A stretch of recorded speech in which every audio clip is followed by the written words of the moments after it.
pratiquement impossible que nous fassions cette chose-là. Et beaucoup de personnes s'engagent dans des activités croyant faire ces activités alors qu'elles ne savent pas ce que représentent ces activités. Et c'est la même chose dans le cadre missionnaire, c'est la même chose dans le cadre ministériel. On ne peut pas faire quelque chose qu'on ne connaît pas. Ce matin, le Saint-Esprit va nous aider à revoir notre compréhension du mandat et de la mission divine. Lorsque nous parlons de mandat, le mandat, il faut le comprendre dans le sens de mission, parce que c'est des synonymes. Le mandat, c'est une tâche que nous avons à faire. Mais dans notre cadre, en tant qu'enfant de Dieu, si nous devons savoir notre mandat afin de l'accomplir, il est important que chacun puisse comprendre d'où est-ce que nous pouvons définir cette vision-là. Cette vision se calque sur quel type de mandat, quel type de mission. Nous pouvons exécuter le mandat. Nous pouvons accomplir la mission à condition que nous soyons capables de comprendre la mission et le mandat du Seigneur. Amen. Je parle du mandat de Jésus-Christ lui-même en tant que notre maître et notre Seigneur. Parce que ne peut pas être comprise en dehors de la mission du Seigneur. C'est la mission que Dieu a accordée à Jésus-Christ que l'Église doit accomplir. Mais si l'Église ne comprend pas la mission de Jésus, il lui sera difficile. Il est vrai que nous sommes dans des champs de mission. Nous avons déjà commencé à faire l'œuvre du Seigneur. Mais ce matin, il est question de nettoyer des compréhensions qui ne sont pas valables. Lorsque nous lisons le texte qui supporte le thème, accomplir le mandat divin, il est question de Luc, le chapitre 4, à partir du verset 18. Dans ce texte, c'est une lecture que le maître fait de façon appropriée et de façon opportune, parce que c'est un texte que lui-même il a cherché. La Bible nous dit qu'il arrive comme de coutume, parce qu'il avait l'habitude d'aller dans la synagogue pour faire des lectures. Mais ce jour-là, en tant que jour marqué pour lui, on lui remet le rouleau, un livre, et il va sélectionner des textes en choisissant le texte qui concerne lui, son mandat. Parce que la vie du Seigneur Jésus-Christ n'était pas une vie qui était menée au hasard. C'est une vie qui a été menée selon les prophéties des prophètes. De sorte que Jésus ne faisait rien au hasard. Tout ce qu'il disait, tout ce qu'il faisait venait des prophéties qui avaient été annoncées sur lui. Voici pourquoi, pour une simple lecture qui devait officialiser lui, sa mission et son mandat, une simple lecture qui devait lancer son ministère, Jésus devait faire la lecture de ce texte qui concerne son mandat. Amen.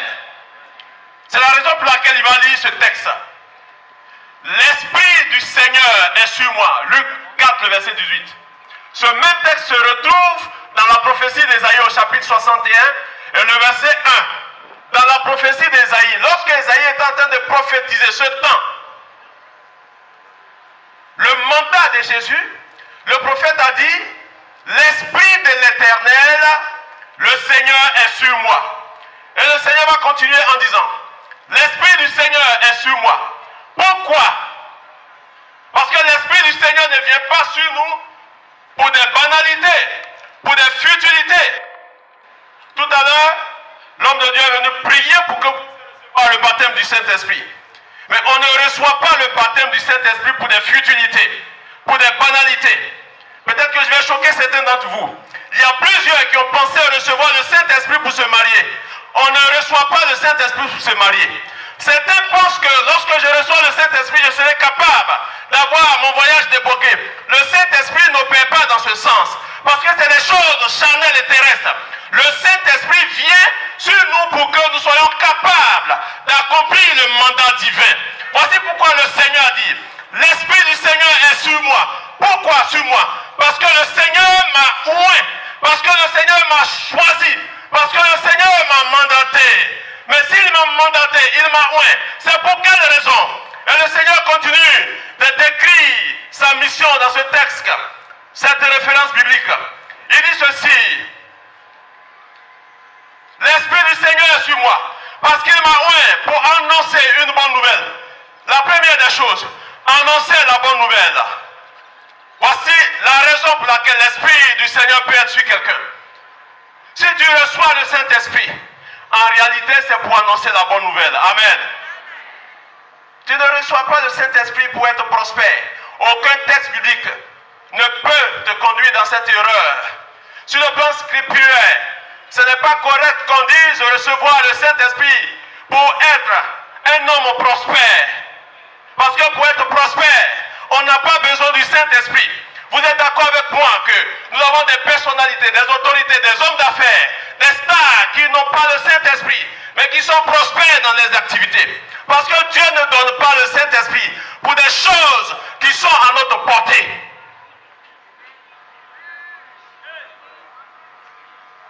Si tu crois recevoir le Saint-Esprit pour être prospère, tu es dans l'erreur. Et si quelqu'un te l'a enseigné, laisse-moi te dire ce matin qu'il te conduit dans une erreur grotesque. Je ne vais pas citer ces milliardaires que vous connaissez.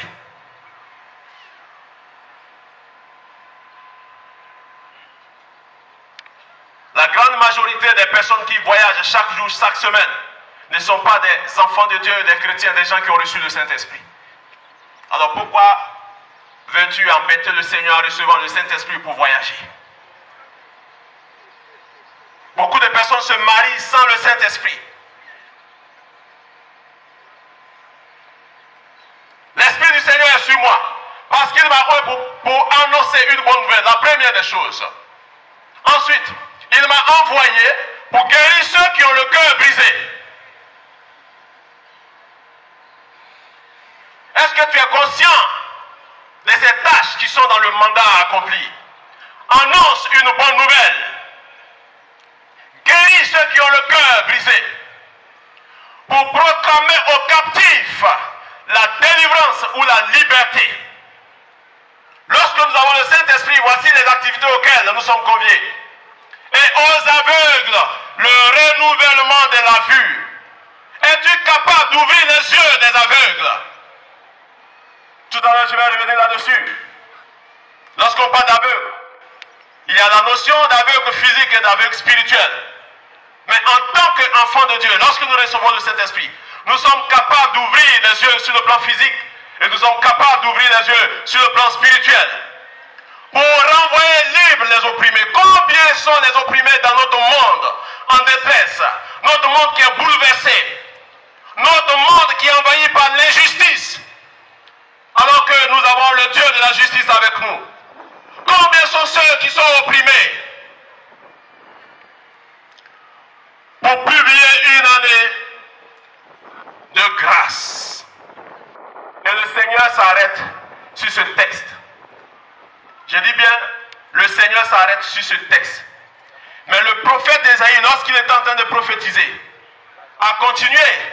Quand vous prenez Ésaïe le chapitre 61, du verset 1, après proclamer une année de grâce, le texte continue, le prophète dit, et un jour de vengeance de notre Dieu. Alors, la question qui se pose, pourquoi le Seigneur n'a-t-il pas lu cette partie de ce même verset d'Ésaïe, le chapitre 66 et 61, le verset 1? Pourquoi? Parce que c'est tout un verset. Mais pourquoi le maître Jésus, ce jour, dans la synagogue, lit une portion? La raison est toute simple. Et la raison est de portée prophétique. Parce que les textes bibliques s'accomplissent selon les temps prophétiques et eschatologiques. La suite de ce verset est un jour de vengeance est un texte, est une parole qui va s'accomplir dans un temps prophétique, dans un temps eschatologique. De sorte que si Jésus avait prononcé en même temps Le jour de vengeance, le monde n'allait plus exister parce que Dieu allait entrer dans son jugement. Voici pourquoi Jésus s'est arrêté à cette partie du texte. Et un jour de vengeance, moi je suis en train de le dire, je crie, parce qu'en le disant, ça ne peut rien faire dans l'humanité. Mais si Jésus, ce jour, il y a 2000 ans, avait prononcé cette partie du texte, en même temps que l'année de grâce était annoncée, Jésus introduisait l'humanité dans la grâce, dans la période de la grâce, ce qu'on appelle l'ère de l'Église. En même temps, Jésus entrait en jugement avec l'humanité. Or, le temps du jugement n'est pas encore arrivé. Voici pourquoi nous sommes introduits de ce fait dans l'ère qu'on appelle l'ère de la grâce, l'ère de l'Église, le temps de l'Église, que d'autres regards, d'autres croyances considèrent être ce qu'on appelle l'ère du poisson. Avez-vous entendu parler de l'ère du poisson? L'ère du poisson, c'est dans l'ère du poisson que nous sommes. Pourquoi l'ère du poisson? Parce que le poisson est le premier symbole de la foi chrétienne de l'Église lorsque l'Église a commencé. Depuis les catacombes, la croix n'a jamais été le premier symbole de l'Église. La foi n'a jamais été le premier symbole de la foi. Le premier symbole, selon l'histoire de l'Église, c'est le poisson. Mais pourquoi le poisson est le premier symbole? Parce que le poisson fait partie des éléments de la pêche. Comme le Seigneur a dit, désormais tu seras pêcheur d'hommes. Pourquoi le poisson? Parce que le poisson est le seul animal qui vit, qui existe, qui, lorsqu'il est mort, a les yeux ouverts. Les yeux ouverts du poisson représentent la vigilance que le croyant doit avoir. Voici pourquoi le poisson est le symbole. Ictus, selon le grec. Donc, c'est tout à fait normal que ceux qui ne sont pas avec nous voient ce temps comme le temps du poisson, l'ère du poisson, le signe du poisson. Mais nous l'appelons l'ère de l'Église, la période de l'Église, la période de la grâce. Voici pourquoi le temps du jugement n'est pas encore arrivé. C'est lorsque cette période de la grâce va finir. Parce que ce temps dans lequel nous sommes, engagés depuis 2000 ans environ, ce temps va prendre fin un jour. Et ce temps va prendre fin pour introduire l'humanité dans ce qu'on appelle la grande tribulation. La grande tribulation, c'est une réalité scripturaire et réelle, véritable, qui va avoir lieu. Une période où les hommes vont connaître une souffrance inégalée, des situations difficiles, compliquées, qui vont arriver sur la terre, dangereuses en intensité, que ce que nous voyons autour de nous, toutes les guerres dont on a entendu parler. Cette période arrive de façon prophétique. Et c'est dans cette période que Dieu va entrer en jugement avec l'humanité. Le monde dans lequel nous sommes, bientôt sera en jugement. Parce que Dieu va décider de juger le monde. Mais avant que l'humain entre dans le jugement, il va libérer un certain nombre de phénomènes qui vont être les sources de souffrance et de difficultés des hommes. Voici pourquoi, en tant qu'enfants de Dieu, dans cette période, dans ce temps, nous devons être conscients. Mais surtout, être conscients pour accomplir le mandat pour lequel le Seigneur nous a appelés. Amen. En dehors de cette période, l'Église ne pourra plus rien faire. Vous savez pourquoi Dieu a donné cette période à l'Église? Parce que Israël a été mise à côté, à part. Mais Israël n'est pas abandonné. Israël n'est pas rejeté. Israël est le seul peuple de Dieu sur toute la face de la terre. Quand je parle du peuple de Dieu, il est question d'un peuple de façon régionale, de façon géographique, de façon circonscriptionnelle. C'est le peuple de Dieu qui existe et qui vit au Proche-Orient. C'est le seul peuple. Dieu n'a pas deux peuples. J'ai dit des choses ce matin qui peuvent vous choquer. Dieu n'a pas deux peuples sur la terre. Il est vrai que tous les peuples lui appartiennent. Mais il a un seul peuple avec lequel il a contracté une première alliance. Et Dieu va contracter ou exécuter ou relâcher une seconde alliance qu'on appelle aussi l'alliance nouvelle. Donc il y a deux grandes alliances qui sont sur l'humanité. La première, c'est déjà exécutée par Israël. Mais à cause d'une désobéissance d'Israël, Dieu va mettre son peuple en pause pour que Israël ne soit pas le peuple missionnaire dans ce temps.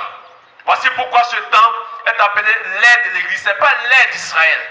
Mais lorsque l'ère de l'Église va finir, Israël ne pourra plus rien faire parce que l'Église va être enlevée. Donc Israël va revenir sur la scène internationale en tant que peuple missionnaire. Et c'est en ce moment que la deuxième partie de l'alliance, c'est-à-dire la seconde alliance, va être activée pour Israël. Parce que ce n'est pas à l'Église d'affronter le surhomme, l'Antichrist. Je suis en train de dire ces choses pêle-mêle pour que dans notre entendement, dans notre pensée, nous puissions voir clair dans les choses qui vont arriver plus tard. Souvent, dans les églises, il y a des croyants, des chrétiens qui ont peur quand on leur dit que l'Antichrist va agir, va faire ceci. D'autres même ont dit que l'Antichrist est là. L'Antichrist ne pourra jamais être présent tant que l'Église est sur la terre. Ce n'est pas possible. Donc soyez rassurés. Il est vrai que les signes de son apparition, de son avènement, de son intronisation sont en train de se faire voir. Mais tant que l'Église ne quitte pas la face de la terre, l'Antichrist ne pourra pas être investi.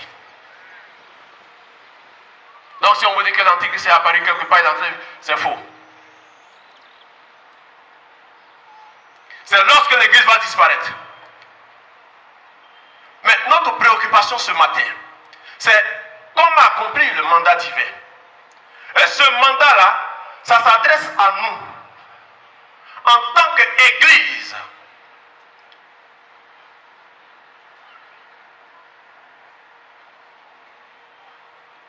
Voici pourquoi j'ai dit, si nous ne connaissons pas ou ne comprenons pas la mission et le mandat du Seigneur, nous serons loin d'accomplir le mandat divin.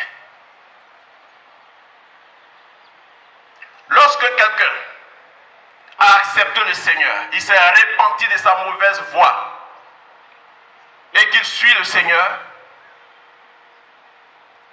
le seul mandat qui pèse sur lui, en dehors de ce mandat, il n'y a pas un autre mandat qui est précieux aux yeux de Dieu pour toi que ce que je vais donner.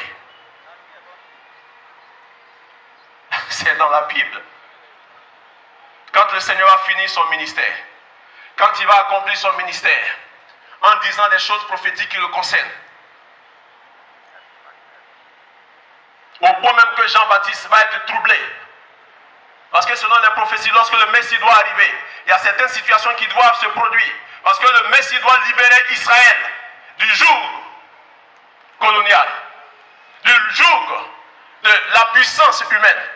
Mais quand Jésus était arrivé, ça n'a pas été le cas. Voici pourquoi Jean-Baptiste, qui a prêché avec véhémence, avec